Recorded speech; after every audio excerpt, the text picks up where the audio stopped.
मेरा नाम सुनैना है। मैं एक छोटे से गांव के साधारण लेकिन बहुत ही पेचीदा घराने में पैदा हुई। मेरे पापा किसान थे जो बहुत ही मेहनती और शांत स्वभाव के थे। वे दिन भर खेतों में काम करते और शाम को थके हारे घर लौटते। लेकिन वो घर असल में मेरे पापा का था ही नहीं। वहां पर चाचा का राज था। चाचा सरकारी कर्मचारी थे और दादा दादी ने हमेशा उन्हीं को सब कुछ समझा। घर की बागडोर, फैसले, इज्जत, यहाँ तक कि पापा की भी हर चीज उनके कदमों में थी। मेरी माँ, जिन्हें सब मीरा कहते थे, एक मेहनती और साधारण औरत थी। वो पापा से ज्यादा कुछ कहती नहीं थी, बस खामोशी से मेरी पैदाइश के बाद हर दिन काटती जा रही थी। हाँ, मैं उनकी इकलौती संतान थी। मेरी पैदाइश पर माँ के चेहरे पर एक अलग चमक आई थी, लेकिन वो खुशी सिर्फ चंद लम्हों की थी। डॉक्टर ने जब ये बताया कि मेरी एक टांग दूसरी से छोटी है और मैं सारी उम्र लंगड़ाकर चलूंगी, तो वो चमक उनकी आंखों से छिन गई। मेरी बेटी का नसीब तो खराब हो गया, माँ ने दबी आवाज में कहा। लेकिन मैंने उनकी आवाज में वो कपकपाहट महसूस की जो इंसान अपनी हारी हुई तकदीर पर करता है। तू लंगड़ी है। ये आवाज मेरी चाची की थी, जो हर दिन मेरे वजूद पर एक नया ताना लगाती थी। उनकी 3 संतानें थीं, 2 बेटियां और 1 बेटा। बड़ी बेटी गुड़िया को तो जैसे मेरा मजाक उड़ाने का लाइसेंस मिला हुआ था। जब भी मैं आंगन में खेलती, वो अपनी किताबें बंद कर हंसती। माँ, देखो लंगड़ी नाच रही है। माँ कुछ नहीं कहती थी, बस रात को माँ मेरे बालों में उंगलियां चलाते हुए चुपचाप आंसू बहाती थी। मैं उनसे कहती, माँ, आपने मुझे सब्र सिखाया है तो आप भी मत रोया करो। जो भी होता है भगवान देख रहा है। मैंने बचपन में ही सीख लिया था कि बर्दाश्त कैसे करते हैं। जब दादाजी दुनिया से चले गए तो उनकी सारी जायदाद चाचा के नाम हो गई। पापा के हिस्से में कुछ भी नहीं आया। मेरे पापा बहुत सीधे थे। उन्होंने कभी अपने अधिकार के लिए आवाज नहीं उठाई। शायद वो समझते थे कि बेटे के ना होने की सजा उन्हें उम्र भर भुगतनी पड़ेगी। और शायद मेरी लाचारी ने भी उनके दिल से ये उम्मीद निकाल दी थी कि अब कुछ बदल सकता है। मेरी चाची का लहजा हर दिन तेज होता गया। अगर कभी मैं माँ के साथ कुछ बनाने बैठ जाती तो वो टोक देती, टूटी चीजें सिर्फ मनुष्यत लाती हैं, अपने कमरे में चली जा। और मैं चुपचाप वापस चली जाती। मेरी दुनिया मेरी किताबें थी। स्कूल में मेरी टीचर मुझे बहुत पसंद करती थी। कहती थी, सुनैना, तुम बहुत होनहार हो, भगवान तुम्हारे साथ है। ये सुनकर मुझे अपने वजूद की थोड़ी अहमियत महसूस होती थी। लेकिन स्कूल से घर आते ही सब कुछ बदल जाता। यहाँ ना तो तारीफ थी ना कदर। मैं कभी अपनी चाची के बेटे के जूते ठीक कर रही होती तो कभी गुड़िया के कपड़े तय कर रही होती। यही काम थे जो मुझे इज्जत नहीं सिर्फ तरस दिलाते। एक दिन माँ मुझे देखकर कहने लगी, सुनैना, तुम भगवान की बनाई हुई खास रचना हो। उसने तुम्हें हम पर रहम करके दिया है। मैंने उनके हाथ पकड़े। माँ, आप मेरे लिए भगवान का सबसे बड़ा इनाम हो। मैं जानती हूँ जो दुख आज है कल भगवान उनका हिसाब लगाएगा।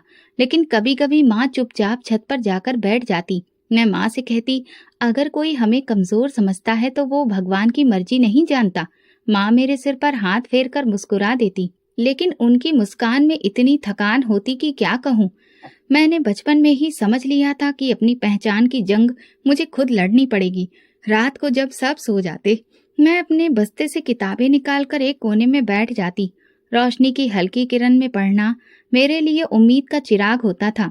मैं सोचती, एक दिन आएगा जब कोई मुझे सिर्फ मेरी टांग से नहीं, मेरे दिल, मेरी अकल और मेरी मेहनत से पहचानेगा। जब मैं 5वीं क्लास में स्कूल के प्रतियोगिता में इनाम जीती तो पहली बार मुझे लगा कि मेरी जिंदगी में कुछ अच्छा भी है। स्कूल के प्रिंसिपल ने सबके सामने मेरे नाम का ऐलान किया और मुझे स्टेज पर बुलाया गया। पूरे स्कूल ने तालियां बजाईं। मैंने अपने बंद दिल में सोचा, शायद अब घरवाले भी मुझे खुशी से अपना मानेंगे। लेकिन जैसे ही मैं घर पहुंची, गुड़िया ने मेरे हाथ से सर्टिफिकेट छीना और जोर से हंसते हुए बोली, इस लंगड़ी को इनाम कैसे मिल गया? लगता है प्रिंसिपल को तरस आ गया होगा। मेरी चाची ने उसकी हाँ में हाँ मिलाते हुए कहा, पढ़ाई से क्या होता है, इसे तो घर में ही रहना है, कोई इसको नौकरी थोड़ी देगा। मेरी माँ ने धीमी आवाज में कहा, बच्ची अगर पढ़ लिख ले तो उसे भी सहारा मिल जाता है। मेरी चाची ने नाक चढ़ाकर जवाब दिया, सहारा? जिसका खुद का पांव ही टेढ़ा हो उसे कौन सहारा देगा? लोग तो ऐसी लड़कियों को तलाकशुदा आदमियों से भी नहीं ब्याहते। मैं उस वक्त चुप रही। कुछ कहना बेकार था, क्योंकि यहाँ किसी को मेरी काबिलियत की कदर नहीं थी। सिर्फ मेरी मजबूरी दिखती थी। एक दिन मेरी चाची माँ से कहने लगी, अब ज्यादा सोचने का वक्त नहीं है, सुनैना के लिए कोई बंदोबस्त करो। अभी उम्र कम है, शायद कोई विधवा या तलाकशुदा इंसान मिल जाए, बाद में तो ये अपनी दहलीज पर ही बैठी रह जाएगी। माँ ने नजर नीची रखकर कहा, वो भी पढ़ना चाहती है। इस पर मेरी चाची तुरंत बोली, पढ़कर क्या करेगी, लड़की है, पढ़ेगी तो जुबान लड़ाएगी, तुम्हारी तरह चुप नहीं रहेगी। उस दिन मैंने पहली बार अपनी माँ की खामोशी में बेबसी नहीं डर देखा। वो डरी हुई थी कि अगर मेरी चाची नाराज हो गई तो चाचा घर का खर्चा भी बंद कर देंगे। मेरी चाची ने एक दिन एक रिश्तेदार को बुलाया। उस वक्त मैं रसोई में सब्जी काट रही थी। जब वे लोग आए तो मुझे बुलाया गया, जैसे किसी चीज का मुआयना हो रहा हो। औरत ने मेरी तरफ देखकर कहा, यही है, लाचार है ना। इस पर मेरी चाची ने तुरंत कहा, लेकिन बहुत अच्छी है, शरीफ है, घर के काम जानती है। साथ में बैठे आदमी ने कहा, हमें तो ऐसी बहू चाहिए जो हमारे बेटे का सहारा बने, खुद सहारा मांगने वाली नहीं। अगले दिन उन्होंने इनकार कर दिया और उस इनकार के बाद जैसे घर में जश्न हुआ। गुड़िया ने ताना मारते हुए कहा, एक और नाकामी, सुनैना को तो अब गिनकर ही रिश्ते आएंगे। मैं चुपचाप छत पर जाकर बैठ गई। ये सब मेरे लिए नया नहीं था, लेकिन हर बार कुछ अंदर जरूर टूट जाता था। कभी कभी मेरी चाची काम से बचने के लिए मेहमानों के सामने खुद बैठ जाती और फिर मेरे हालातों पर खूब मजे लेती। इसका तो शरीर भी पूरा नहीं है, बेचारी, इसकी माँ इसे कैसे पाल रही है। गुड़िया स्कूल में मेरे साथ थी, लेकिन वो हमेशा अपने आप को मुझसे बेहतर समझती थी। हालांकि क्लास में वो बड़ी मुश्किल से पास होती, लेकिन उसे इस बात का घमंड था कि वो खूबसूरत है। सुनैना, नंबर लेकर क्या करोगी, चेहरे पर तो कुछ भी नहीं है, तुम्हें कोई मेरिट भी नहीं करेगा, सहारे की जरूरत है, वो कहती। मैंने कभी जवाब नहीं दिया, बस एग्जाम में एक एक नंबर बढ़ाती रही। 9वीं क्लास में जब मेरा रिजल्ट आया, मैंने पूरी क्लास में दूसरी पोजीशन हासिल की थी। घर जाकर पापा को बताया तो वो मुस्कुराकर देखने लगे, लेकिन कुछ बोले नहीं। मेरी चाची ने सुना तो तुरंत बोली, क्या फायदा ऐसे नंबरों का, इसको चार दीवारी से बाहर निकलने कौन देगा, शादी करवाओ और निपटाओ इसे। पापा कुछ नहीं बोले। माँ खामोश थी और मैं दिल ही दिल में सोच रही थी, क्या मेरी जिंदगी का मतलब सिर्फ निपटाना है। उसी दिन मेरी चाची ने फिर से एक दूसरे के दूर से रिश्तेदार से बात की। वो इंसान उम्र में मुझसे बहुत बड़ा था, उसकी पत्नी का देहांत हो गया था। मेरी चाची को लगा कि ये मेरे लिए अच्छा रिश्ता है, लेकिन इस बार जब वो आए, मैंने उनकी आंखों में वही पुराना सवाल पढ़ लिया, ये तो लाचार है। उन्होंने भी इनकार किया, मगर जाते जाते एक बात कह गए, लड़की तो अच्छी लगती है पर मेरे बच्चों को संभाल नहीं पाएगी। अगले दिन गुड़िया फिर ताना मारने आई, सुना है कल वाले भी इनकार करके चले गए, तुम तो पूरे गांव में मशहूर हो गई हो, रिजेक्टेड पीस। मैंने सिर्फ इतना कहा, मेरे नसीब का फैसला इंसान नहीं भगवान करेगा। और वो हंसी, जैसे मैंने कोई बहुत बड़ा जोक सुना दिया हो। लेकिन मैं जानती थी कि मेरी कहानी यहीं खत्म नहीं हुई है। मैंने खुद से वादा किया था, अगर लोग मेरी लाचारी को मेरा अंजाम समझते हैं तो मैं उसे अपनी शुरुआत बना लूंगी। अब मैं 10वीं क्लास में थी, बस मेरी एक ही ख्वाहिश थी कि अच्छे नंबर लाकर शहर के कॉलेज में दाखिला लेना। मैं दिन रात मेहनत करने लगी, लेकिन घर का माहौल अभी भी बोझिल था। मेरी चाची हर दूसरे तीसरे दिन किसी न किसी को ले आती और मैं समझ जाती थी कि फिर से एक बार मोल भाव होने वाला है। मेरे एग्जाम पास आ रहे थे और जो माहौल था वो बहुत बुरा था। एक दिन माँ मेरे कमरे में आई, उनके हाथ में कपड़े थे, बोली, ये पहन लो, कल फिर कोई आ रहा है। मैं बस एक लम्हे के लिए उनकी आंखों में देखा, माँ मेरे एग्जाम सर पर हैं, कम से कम अभी तो। उन्होंने हाथ उठाकर मेरी बात रोक दी, सुनैना तुम्हें पता है हम कब से तुम्हारी चाची के रहमो करम पर हैं। पापा भी चुप हैं, तुम ही समझदारी दिखाओ। अगले दिन मैं तैयार होकर बैठी, बालों में तेल लगा था, जूड़ा सलीके से बनाया, लेकिन दिल वो तो जैसे कहीं और था। लोग आए, देखा, सवाल किए और जाते हुए चाचा को अलग ले जाकर कुछ कहा। बाद में मेरी चाची ने माँ को बताया, वो कह रहे थे कि लड़की ठीक है, लेकिन हमारे बेटे को पूरी चाहिए, ना कि कोई आधी लड़की। माँ ने मेरे सामने कुछ नहीं कहा, लेकिन रात को मैंने उनके तकिए की भीगी हुई हालत देखी। मैं छत पर गई, आसमान की ओर देखा और इतना कहा, भगवान मुझे सब मंजूर है, अगर ये मेरे हक में बेहतर नहीं तो फिर ठीक है। ऐसा कई बार हुआ। कुछ लोग ये कहकर इनकार कर देते कि लड़की लाचार है, कुछ कहते घर का माहौल ठीक नहीं, और कुछ यूं ही खामोशी से चले जाते। लेकिन हर बार मेरी पढ़ाई एक कदम पीछे हो जाती। एक दिन मेरी चाची ने साफ साफ कहा, अब इसका स्कूल बंद करवाओ। लड़की को दिन ब दिन पढ़ाने से सिर्फ उसकी जिद बढ़ेगी, नसीब नहीं बदलेगा। माँ ने पापा से बात की, इसे मैट्रिक तक तो पूरी कर लेने दो पढ़ाई। पापा ने सिर झुकाकर कहा, कर ले लेकिन आगे नहीं। मैंने एग्जाम दिए, दिल में दर्द, दिमाग में डर और आंखों में सपना लिए। एग्जाम खत्म हुए, कुछ दिन हो चुके थे। मेरा रिजल्ट सबसे अच्छा आया, लेकिन घर में जैसे किसी को फर्क ही नहीं पड़ा।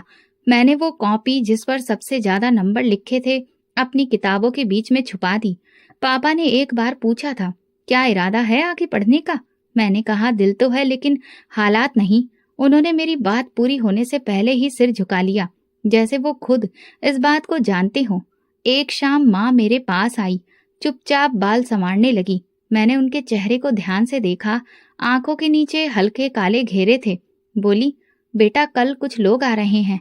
तुम्हारी चाची कहती है बहुत अच्छा रिश्ता है, लड़का अमीर है। मैंने कोई सवाल नहीं किया, बस इतना कहा, जो ठीक लगे वही करिए। अगले दिन सुबह से ही घर में हलचल शुरू हो गई। मेरी चाची जल्दी जल्दी सफाई कर रही थी। गुड़िया कपड़ों में उलझी थी और मैं कमरे के कोने में बैठी भगवान की पूजा कर रही थी। अजीब सा महसूस हो रहा था, ना परेशानी ना उम्मीद, बस खामोशी। दोपहर को जब सूरज सर पर आया तो मेहमान भी आ गए। मेरी चाची ने तुरंत कमरे में बुलाया और कहा, तैयार हो जाओ, मेहमान आ गए हैं।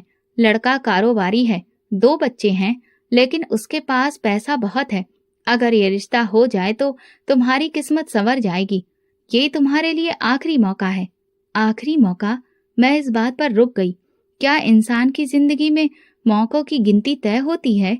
मैं सफेद रंग का सूट पहने आईने के सामने खड़ी खुद को देख रही थी कि तभी गुड़िया आई और दरवाजे की चौखट से टेक लगाकर कहने लगी, मैडम तैयार हो रही हैं।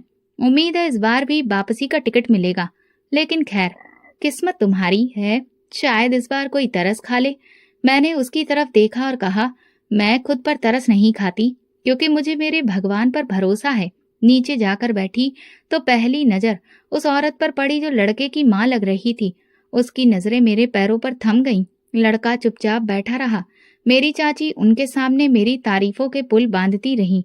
बहुत अच्छी लड़की है, माँ बाप की सारी बातें मानती है, घर के काम भी जानती है और चुपचाप रहती है। औरत ने सवाल किया, लड़की को कामकाज में कोई दिक्कत तो नहीं? बच्चों को संभाल लेगी? चाची तुरंत बोली, नहीं बिल्कुल नहीं, ये तो सब कुछ सीख चुकी है। मैंने पहली बार बोलने की हिम्मत की, अगर भगवान चाहेगा तो मैं हर रिश्ता निभा सकूंगी। बात पूरी होने के बाद सब उठकर चले गए और शाम को संदेश आया। लड़का भी अपनी पहली पत्नी से तलाक के बाद संभाल नहीं पाया। उसे बच्चों के लिए माँ जैसा प्यार चाहिए। ये लड़की शायद उनके लिए बेहतर नहीं हो। मेरी चाची ने दरवाजा बंद करते हुए कहा, यही होता है जब लड़की में कमी होती है। अमीर लोग हर चीज देखते हैं। मैंने कोई जवाब नहीं दिया। मैं छत पर चली गई। नीचे से आई आवाज में अब शोर नहीं था, बस एक खामोशी थी। अगले दिन गुड़िया ने नाश्ता करते हुए अपनी माँ से कहा, अब सुनैना के लिए तो शहर के बाहर का ही कोई रिश्ता ढूंढना पड़ेगा। यहाँ के लोग तो उसे जान चुके हैं। उन्होंने सर हिलाया। अब देखना होगा कहाँ से कोई तैयार होता है, और अगर ऐसा नहीं हुआ तो बस फिर किसी आश्रम में बिठा दो, अपनी उम्र वही गुजार देगी। मैं बर्तन मांजते हुए खुद से बोली, मेरे भगवान ने जो मेरे लिए लिखा है वो मेरे पास आएगा, ना एक दिन पहले ना एक दिन बाद। उसी दिन से मैंने ये तय कर लिया था कि मैं ना खुद को रोकूंगी ना किसी के तानों को दिल में बिठाऊंगी। मेरे रास्ते कठिन जरूर हैं, लेकिन वही रास्ते मंजिलों की पहचान करवाते हैं। कुछ दिन बाद जब मैं पुरानी किताबें साफ कर रही थी, उसमें एक विचार लिखा था, भगवान अगर नसीब में कोई दुख देता है तो उसे बर्दाश्त करने की ताकत भी देता है, और अगर वो आपको खुशी दे तो उसका शुक्रिया अदा करने की भी हिम्मत रखिए। मैंने वो बात अपनी कॉपी के पहले पन्ने पर लिख दी। शायद यही बात मेरी जिंदगी की सच्चाई बनने वाली थी। मेरी चाची अब मेरे मामलों में खामोश हो चुकी थी, जैसे हर दरवाजे पर नाम न मिलने के बाद उनके पास कहने को कुछ बचा नहीं था। लेकिन घर में एक और कहानी खामोशी से चल रही थी, जिसका मुझे तब पता चला जब मैं एक दिन पानी लेने किचन की तरफ गई। किचन के बगल में बने कमरे से गुड़िया की आवाज आ रही थी। वो फोन पर बात कर रही थी। मैं रुक गई। रजत, तुम्हें अंदाजा भी है कि मैं तुम्हारे बिना नहीं रह सकती। तुम कब अपनी माँ को भेजोगे? उसकी आवाज में घबराहट थी।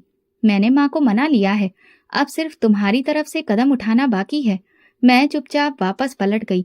एक पल को हैरान हुई कि जो लड़की दूसरों के रिश्तों का मजाक उड़ाती थी, वो खुद किसी मोहब्बत में गिरफ्तार हो चुकी है, और इतनी गहराई से कि माँ तक को मनाने में कामयाब हो गई है। 2 दिन बाद मेरी माँ ने बताया, गुड़िया का रिश्ता आया है। लड़का यूनिवर्सिटी में पढ़ता है, उसकी क्लासमेट है जिसका नाम रजत है। इससे मेरी चाची बहुत खुश थी। लड़का बहुत स्मार्ट है, उसकी माँ भी बहुत अच्छी औरत है। चाची ने माँ को बताया, बस लड़की की पर्सनैलिटी इतनी अच्छी है कि कोई भी उसे बहुत अमीर समझेगा। गुड़िया ने खुद कहा है कि उसके पास बहुत पैसा है, गाड़ी है, महंगे कपड़े हैं, ब्रांडेड जूते, सब कुछ है उसके पास। कुछ दिन बाद रजत अपनी माँ के साथ आया। मैं पर्दे के पीछे से उसे देख रही थी। साधारण से कपड़ों में था, लेकिन उसके अंदाज में गरिमा और तमीज थी। माँ भी उसकी नरम लग रही थी। मेरी चाची और गुड़िया दोनों अपनी तारीफें कर रही थी। गुड़िया ना सिर्फ खूबसूरत है बल्कि घर के काम काज में भी माहिर है। मेरी चाची ने बड़े गर्व से कहा। रजत की माँ ने मुस्कुराकर सिर हिलाया। हमें गुड़िया पसंद है। रजत ने भी यही कहा था। बात कुछ आगे बढ़ी तो मेरी चाची ने एक दिन पापा और चाचा को बिठाकर कहा, सुनैना के लिए कुछ नहीं हुआ, लेकिन गुड़िया का नसीब अच्छा है। हम चाहते हैं कि जल्दी शादी कर दें ताकि सब कुछ अच्छे तरीके से हो जाए। दोनों ने खामोशी से उनकी बात सुन ली। चाचा तो वैसे भी चाची के कहे अनुसार ही चलते थे। वो दिन कहती तो दिन होता, रात कहती तो रात। लेकिन मेरी माँ को परेशानी होने लगी। एक दिन उन्होंने मुझसे कहा, पता नहीं क्यों मुझे इस रिश्ते में जल्दबाजी महसूस हो रही है। मैंने कहा, माँ, आपने कभी किसी के मामले में दखल नहीं दिया, इस बार भी खामोश रहिए। हर किसी का नसीब उसका साथ देता है या नहीं, ये वक्त बताता है। मेरी चाची हर दिन शादी की तैयारियों में लगी थी। गुड़िया महंगे कपड़े, जूते और जेवर देखकर खुश होती, गर्व से कहती, सुनैना को भी दिखा दो, कम से कम शादी की तैयारी की खुशबू तो महसूस कर लेगी। रजत के आने जाने का सिलसिला बढ़ गया। वो हर हफ्ते अपनी माँ के साथ आता, खामोशी से बैठता, सुनता और चला जाता।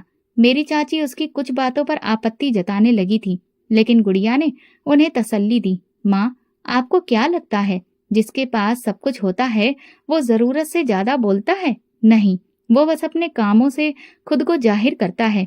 एक दिन चाची ने माँ से कहा, सोचा है शादी से पहले रजत के घर चलें, कम से कम लड़की का भविष्य कैसा है देख लें।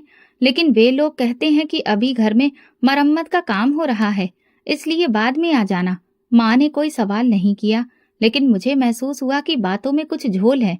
मैंने गुड़िया को दोबारा फोन पर बात करते हुए सुना, रजत, तुमने वादा किया था कि शादी के बाद मुझे सब कुछ दोगे। अमीर लोग अपनी चीजें छुपाते नहीं, दिखाते हैं। मैंने उस दिन खुद से एक बात कही, जो चीज ज्यादा चमकती है जरूरी नहीं कि वो सोना ही हो। मेरी चाची ने मेहंदी के कपड़े देखने के लिए मुझे भी साथ चलने को कहा।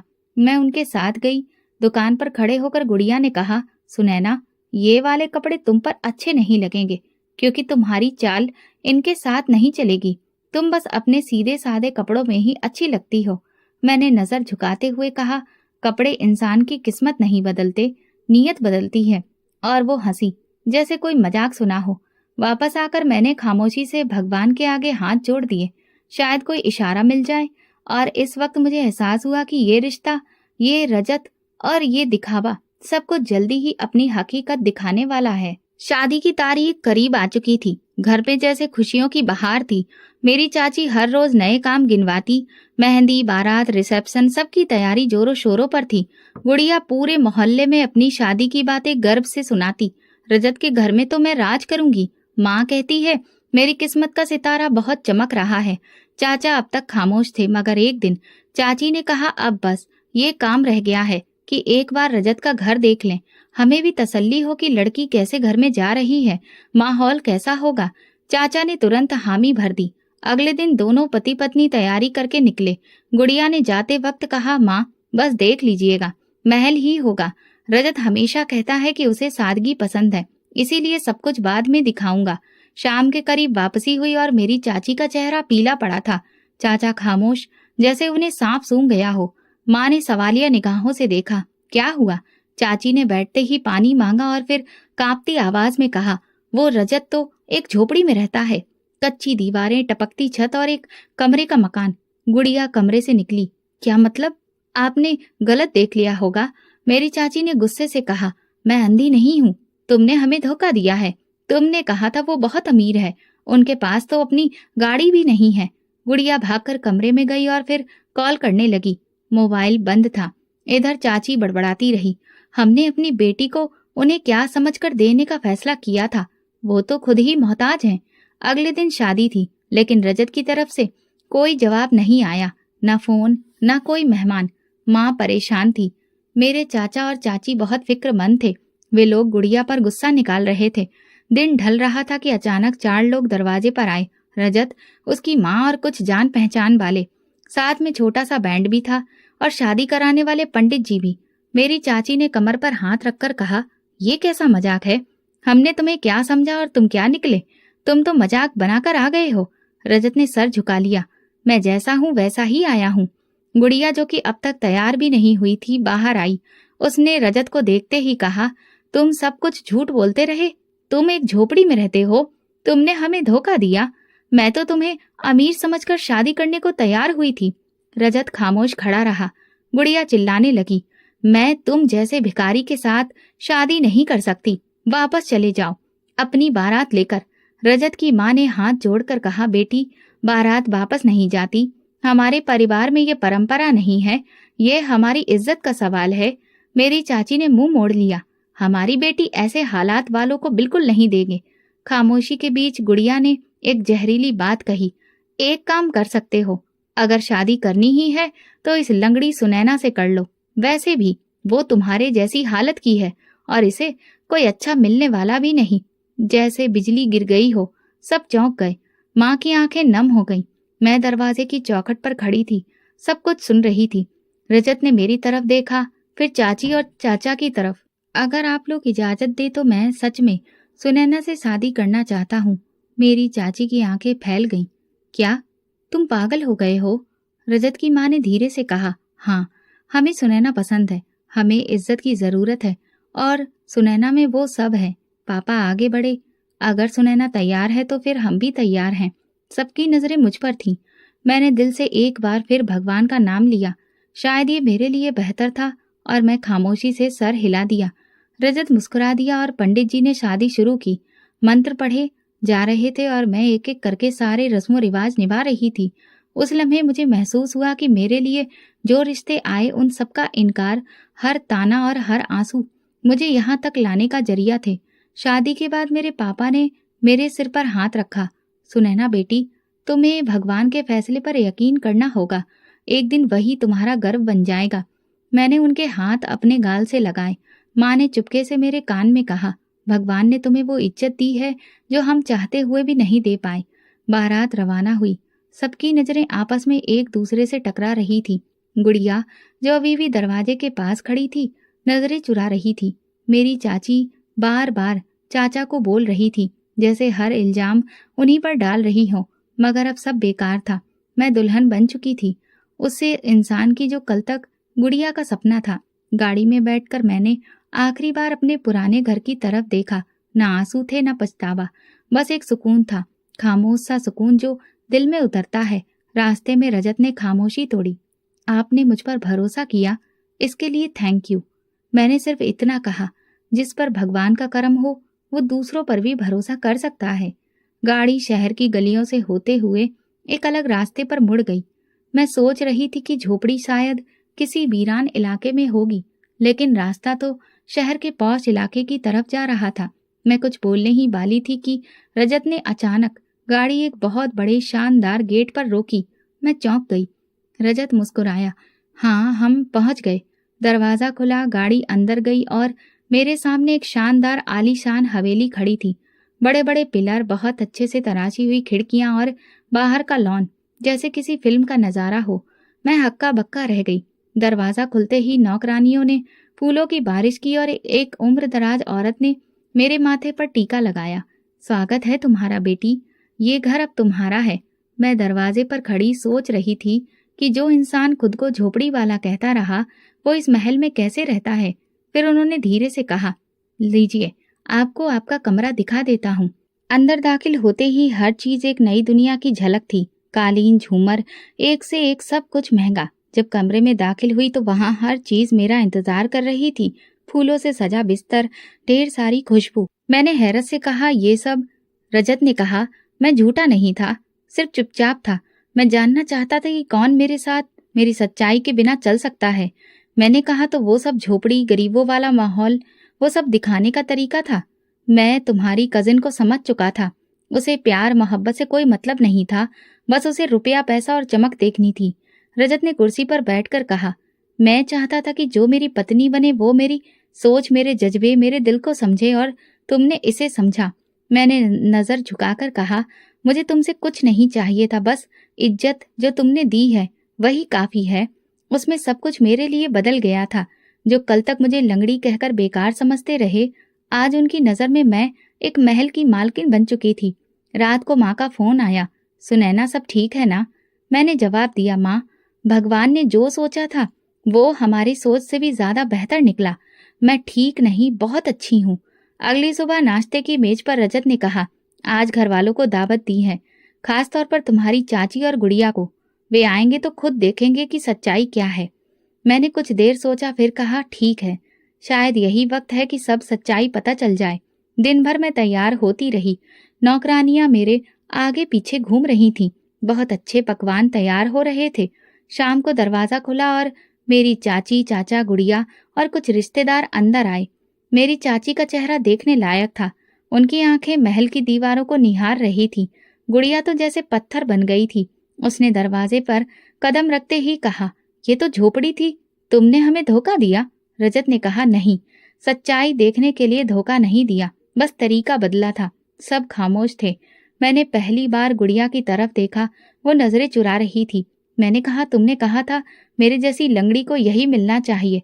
तुम ठीक कहती थी, क्योंकि मैंने कभी किसी को दिखावा नहीं किया, ना ही किसी से झूठ बोला। मेरे चाचा कुछ कहने वाले थे कि चाची ने उनका हाथ पकड़कर रोक दिया। रजत ने सबको खाने की दावत दी और मैं आज अपने नए मुकाम पर खड़ी थी। इतना सोच रही थी कि ये किस्मत का बदलाव नहीं, भगवान का इंसाफ है जो वक्त पर और बेहतर सूरत में सामने आया है। उसी रात सब मेहमान चले गए तो घर में ही खामोशी थी। रजत खिड़की के पास खड़े होकर बाहर की रोशनी देख रहे थे और मैं चुपचाप उन्हें देख रही थी। दिन भर के हंगामे के बाद पहली बार हम अकेले थे। मैंने धीरे से कहा, जो कुछ हुआ वो सब सपने जैसा लगता है। रजत ने मुस्कुराकर मेरी तरफ देखा, लेकिन ये सपना नहीं, हकीकत है। बस कुछ वक्त पहले जो तुमने देखा वो मेरी जरूरत से ज्यादा सच्चाई थी, जो मैंने छुपाई। मैंने नजरें उसकी आंखों में गड़ा दी। झोपड़ी में रहने का दिखावा क्यों किया? वो कुर्सी पर बैठ गया। उसका जवाब तुम्हारे सवाल से बड़ा है। मैं खामोशी से उसके सामने बैठ गई। उसने कहना शुरू किया, जिस दिन मैं तुम्हारे घर पहली बार आया वो दिन मेरी जिंदगी का बेहतरीन लम्हा था। गुड़िया के व्यवहार ने मेरे अंदर एक उलझन पैदा कर दी थी।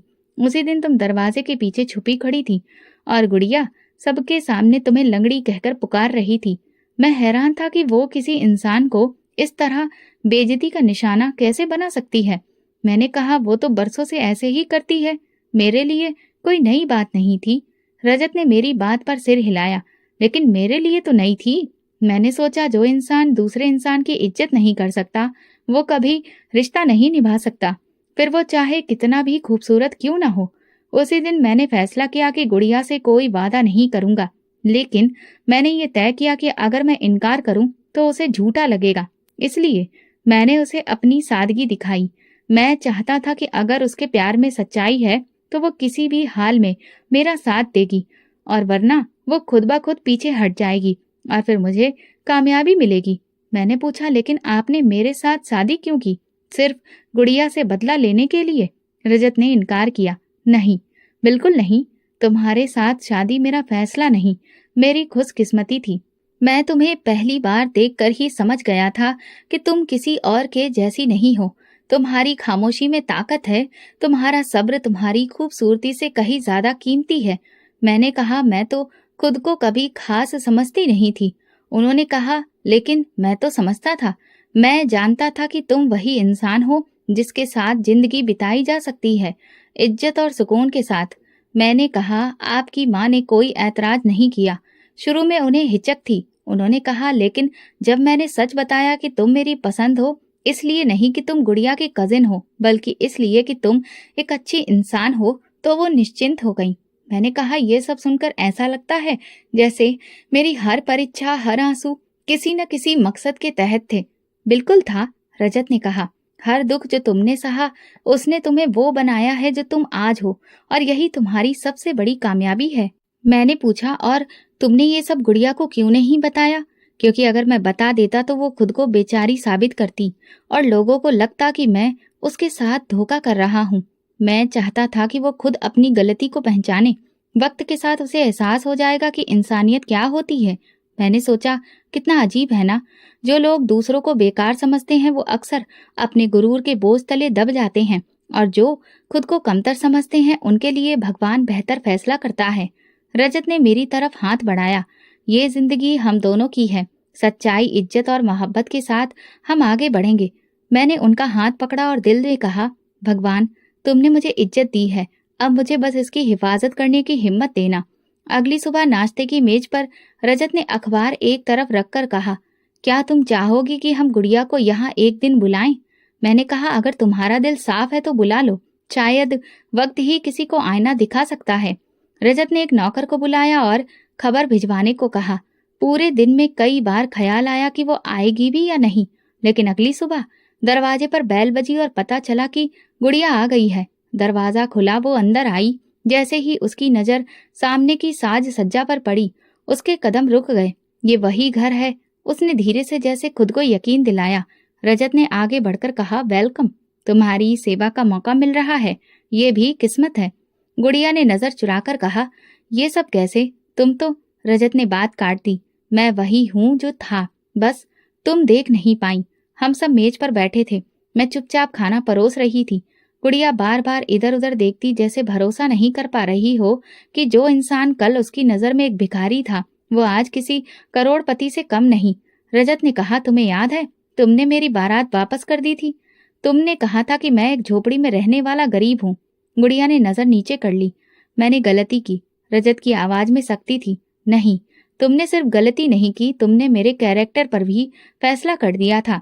मेरी माँ की बेइज्जती की, और जिसे तुम लंगड़ी कहती थी, उस पर ताना मार कर मेरे साथ उसका मजाक उड़ाया। गुड़िया की आंखों में नमी आ गई। मुझे लगा तुम झूठ बोल रहे हो। असल में तुम्हें हमेशा वही सच अच्छा लगा जो तुम्हारे गुरूर को खुश करे। तुमने कभी इंसान को दिल से नहीं पढ़ा, तुमने बस चमक देखी, और जब वो चमक नहीं मिली तो तुमने उसे कचरा समझकर फेंक दिया। मैंने गुड़िया को पानी का गिलास दिया। गुड़िया ने कांपते हाथों से गिलास लिया। सुनैना, मुझे माफ कर दो, मैंने तुम्हें बहुत दुख दिए, तुम्हारे जख्मों पर नमक छिड़का। मैंने कहा, मैंने तुम्हें तो उसी दिन माफ कर दिया था जब तुमने अपने घमंड में अपने नसीब का दरवाजा बंद कर दिया था। लेकिन जिसकी माफी मांगनी है वो मैं नहीं, तुम भगवान से माफी मांगो। गुड़िया ने सिर हिलाया। मैं वाकई पछता रही हूँ, जो भी तुम्हारे साथ किया, अगर वही कभी मेरे साथ हो तो शायद मैं समझ सकूं। मैंने कहा, एहसास जब आ जाए तो बस इतना काफी होता है। बद्दुआ देना मेरी फितरत नहीं, भगवान ने जो दिया है वो बदले से नहीं, मेरे सब्र का इनाम था। रजत ने कहा, आज तुम यहाँ हो तो सिर्फ इसलिए कि तुम देख सको कि तुम्हारा घमंड कैसे टूटा है। हमने तुम्हें बुलाया ताकि तुम जान सको, इंसान को परखने के लिए ना तो चाल बड़ी चाहिए होती है, ना पैसा, बल्कि दिल की नरमी और नजर की गहराई होती है। गुड़िया के पास शब्द नहीं थे। कुछ देर बाद वो उठकर दरवाजे की तरफ गई। जाते जाते पलटी और कहा, सुनैना, तुम्हारी जगह मैं होती तो शायद बद्दुआ देती, लेकिन तुमने जो कहा वो दिल को लगा। मैं सच में भगवान से माफी मांगूंगी। उसके जाने के बाद मैं रजत की तरफ देख रही थी। मुझे वो दिन याद आ गया जिसका सपना मैंने नहीं देखा था, लेकिन वो मेरे नसीब में लिख दिया गया था। रजत ने मेरा हाथ थामा। उस दिन तुमने जो फैसला किया वही आज हमारी इज्जत का मुकाम बन गया है। कभी कभी जिंदगी तुम्हें आजमाइशों में डालती है, सिर्फ इसलिए कि तुम अपनी असलियत पहचान सको। धीरे धीरे महीने गुजर गए थे। एक दिन माँ का फोन आया। आवाज में हिचकी और चाहत थी। बेटा, तुमसे एक बात कहनी है। गुड़िया की कल शादी हो रही है। लड़का बहुत अमीर है, बड़े कारोबारी खानदान से रिश्ता है। मैं चुपचाप सुनती रही। माँ ने धीरे से कहा, तुम्हें बुला तो नहीं रही, लेकिन हम सब जाएंगे। तुम्हारी चाची ने खास हिदायत दी है कि तुम्हें दावत ना दी जाए। मैंने कहा, माँ, मुझे जाने की जरूरत महसूस भी नहीं हो रही। मेरे दिल में किसी के लिए कोई शिकायत नहीं। शादी हो गई, अखबारों में भी खबर छपी। एक बहुत बड़े अमीर परिवार के बेटे की शादी बहुत जोर शोर से हुई। सोशल मीडिया पर तस्वीरें वायरल हुई। तस्वीर में गुड़िया एक बार फिर सपनों में खोई हुई लग रही थी। 2 महीने बाद एक दिन दरवाजे पर दस्तक हुई। दरवाजा खोला तो मेरी चाची और गुड़िया खड़ी थी। मेरी चाची का चेहरा मुरझाया हुआ था और गुड़िया, वो पहले जैसी गुड़िया नहीं रही थी। मैंने दरवाजे से हटकर रास्ता दिया, अंदर आईं। वे खामोश थीं। पानी का गिलास मांगा। क्या हुआ? मैंने चाची से पूछा। उन्होंने तलाक दे दिया, चाची ने कहा। मैंने कोई हैरत नहीं दिखाई। क्यों? गुड़िया ने रोते हुए कहा। उसकी ये तीसरी शादी थी। कहने लगा, जब मेरा दिल भर जाता है तो ऐसे ही रिश्ता खत्म कर देता हूँ। वो बाहर औरतों के साथ रहता था और कहता कि तुम मेरी खूबसूरत पत्नी हो, लेकिन मेरी आजादी की दुश्मन मत बनो। मैंने कहा, तो फिर अब तुम यहाँ क्यों आई हो? गुड़िया ने मेरा हाथ पकड़ा। मैं जानती हूँ कि तुमने मुझे बद्दुआ दी होगी। मेरी हालत देखो, मेरे साथ वही सब कुछ हो रहा है जो मैंने तुम्हारे साथ किया। मैंने हाथ छुड़ाकर कहा, मैंने तुम्हें कभी बद्दुआ नहीं दी गुड़िया। मैंने तो कभी तुम्हारे लिए कुछ बुरा भी नहीं चाहा, लेकिन हाँ, तुम्हारा घमंड जरूर तोड़ दिया गया है। गुड़िया का सिर झुक गया। फिर मेरे साथ ये सब क्यों हो रहा है? मैंने कहा, शायद इसलिए कि भगवान चाहता है कि तुम अपने कर्मों पर नजर डालो। हम जैसे लोग जो दर्द सहते हैं, वो बदला लेने के लिए नहीं, सबक देने के लिए होते हैं। मेरी चाची ने गहरी सांस ली। हमने तुम्हें हमेशा कम समझा और आज जो कुछ हुआ वो शायद हमारी सोच की सजा है। मैंने कहा, सोचने की बात यह है कि इज्जत पैसे से नहीं, व्यवहार से मिलती है। तुमने मेरी इज्जत को बेकार समझा और मेरी लाचारी को भगवान ने इज्जत में बदल दिया। गुड़िया रो रही थी। माफ कर दो सुनैना, मैं रात को सो नहीं पाती हूँ। हर जगह बेइज्जती होती है, हर जुबान पर ताना होता है। मैंने कहा, मैं उस दिन भी नहीं बोली थी जब तुमने मेरी मजबूरी को मेरा अंजाम बना दिया था, लेकिन मैं तुम्हें उसी दिन माफ कर चुकी थी जब तुम्हारे इनकार ने मुझे मेरे नसीब तक पहुंचा दिया। लेकिन एक बात याद रखो, माफी मांगनी है तो भगवान से मांगो, वही है जो सब बदल देता है, किस्मत भी। गुड़िया बोली, मुझे रास्ता दिखाओ सुनैना, मैं थक चुकी हूँ। मैंने कहा, रास्ता वही है जो मैंने चुना है, सब्र करो, भगवान का शुक्रिया अदा करो और खामोशी से जियो। किसी की इज्जत पर सवाल मत उठाओ, चाहे वो तुमसे कमजोर ही क्यों ना हो, क्योंकि भगवान कमजोरों का भी साथ देता है और जब वो इंसाफ करता है तो कोई बचता नहीं। वो दोनों उठी और दरवाजे से निकलते वक्त पलटी। काश मैं पहले तुम जैसी बन जाती। मैंने कहा, काश तुमने पहले अपने आप को पहचाना होता। जिंदगी का एक दौर खत्म हुआ, लेकिन सब कुछ बाकी था। मेरी चाची और गुड़िया के जाने के बाद कई दिन तक घर में खामोशी के साथ बातें चलती रहीं। ना जुबान से कुछ कहा गया, ना दिल से। माँ ने एक दिन फोन पर कहा, बेटी, गुड़िया के लिए फिर से रिश्ता ढूंढा जा रहा है। तुम्हारी चाची को लगता है कि पहली बार उसकी किस्मत खराब निकली, अगली बार संभल जाएगी। मैंने कहा, अगर सच नहीं बदला तो फिर नसीब का नक्शा बदलना मुमकिन नहीं। कुछ हफ्तों में पता चला कि गुड़िया की दूसरी शादी हो गई है। लड़का विदेश में रहता था, एक कारोबारी विजिट पर आया था। शादी के कुछ ही दिनों के बाद वो वहां वापस चला गया और फिर बातचीत कम हो गई। गुड़िया ने कई बार फोन किया, संदेश भिजवाए, लेकिन वो वापस नहीं आया। आखिरकार वो शादी भी बस कागजों की बनकर रह गई। फिर कुछ महीने गुजरे और फिर से तीसरी बार परिवार के ही किसी जानने वाले के जरिए एक और रिश्ता हुआ। लड़का शहर के एक मशहूर बिजनेसमैन का भांजा था, मगर शादी के बाद पता चला कि वो नशे का आदी था। गुड़िया के ससुराल में उसे बोझ की तरह देखा जाने लगा। कुछ महीनों बाद वहां भी तलाक हो गया। मेरी चाची चुपचाप थी।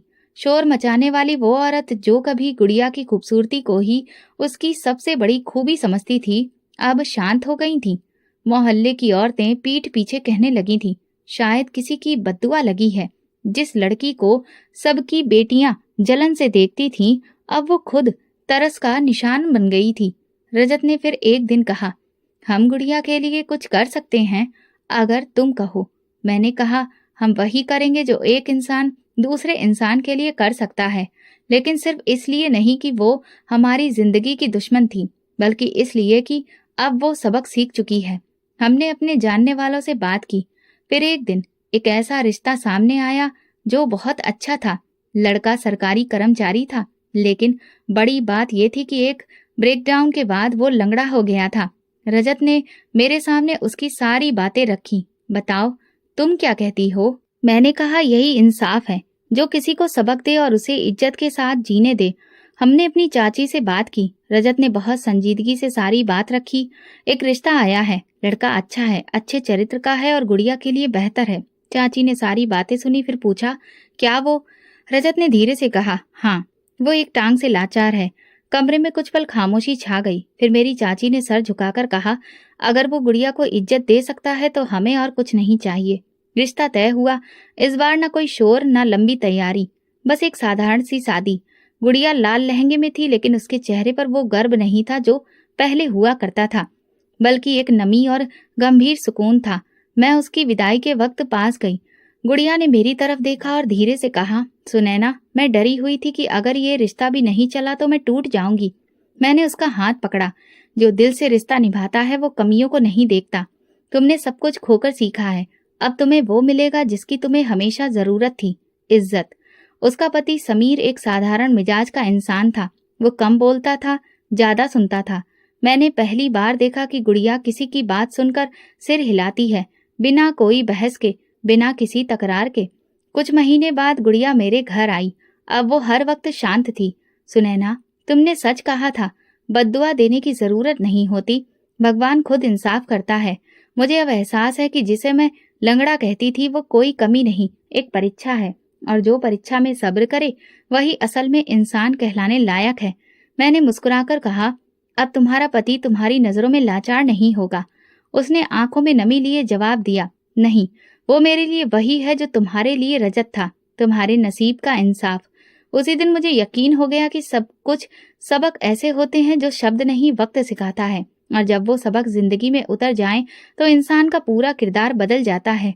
भगवान का इंसाफ खामोशी से होता है, लेकिन जब वो इंसाफ करता है तो सब कुछ बराबर कर देता है।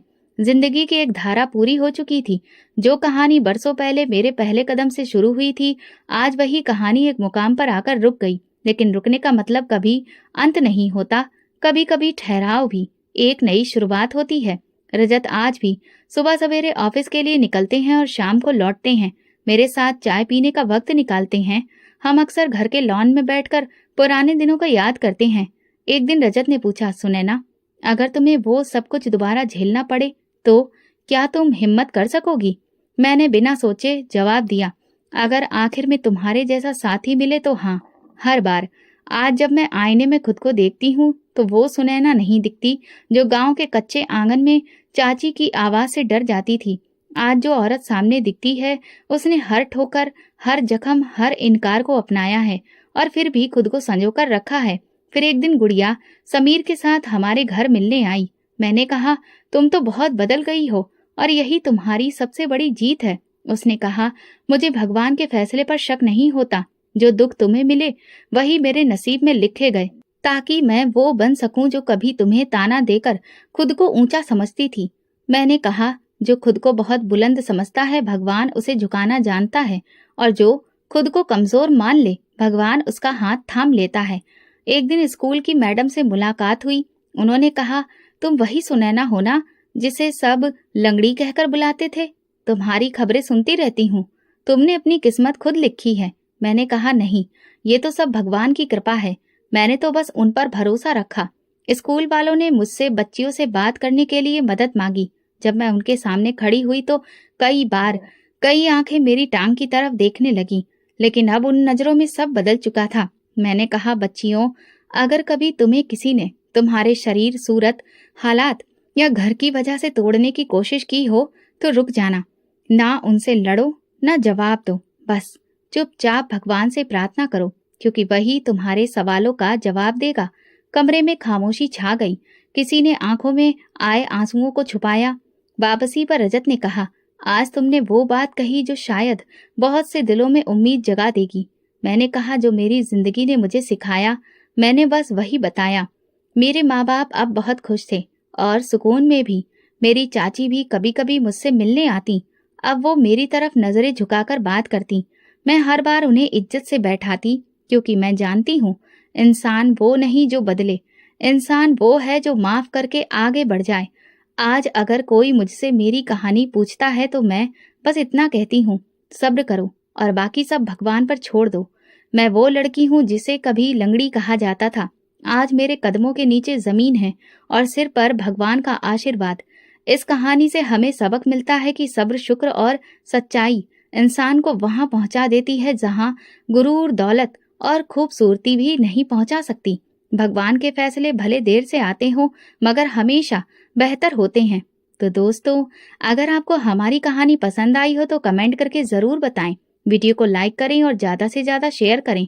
अगर आप चैनल पर नए हैं तो सब्सक्राइब जरूर करें और नोटिफिकेशन बेल दबाएं ताकि अगली अपडेट सबसे पहले आपको मिले। धन्यवाद।